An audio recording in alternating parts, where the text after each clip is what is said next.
2 तासाच्या आत मराठा आरक्षणाचा अध्यादेश काढा असं पृथ्वीराज चव्हाण म्हणतायत। अध्यादेश काढायला अधिवेशनाची गरज नाही असं सुद्धा पृथ्वीराज चव्हाण यांनी सांगितलेलं आहे। अध्यादेश पारित करण्यासाठी अधिवेशनाची गरज असल्याचं चव्हाण यांनी सांगितलं।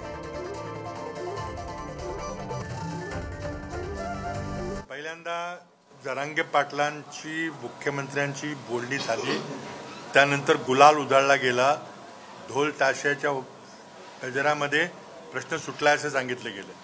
आज पुन्हा जरांगे पाटील उपोषणाला बसले आहेत, म्हणजे कुठेतरी त्यांना दिलेल्या आश्वासनाचा सरकारने भंग केलेला आहे। आणि आम्ही सुचवतोय की आत्ताच्या आत्ता मागासवर्गीय आयोगाचा अहवाल प्रकाशित करा, महाराष्ट्राच्या जनतेसमोर सादर करा आणि 2 तासाच्या आत तुम्हाला जो काही अध्यादेश काढायचा तो काढा। अध्यादेश काढायला विधिमंडळाचं अधिवेशन लागत नाही, पारित करायला लागतं। आणि 2 तासाच्या आत काय परिस्थिती आहे ते महाराष्ट्राच्या जनतेसमोर, आमच्या समोर आणि जरांगे पाटलांच्या समोर येऊ द्या। तुम्ही 20 तारखेची वाट कशाला पाहताय?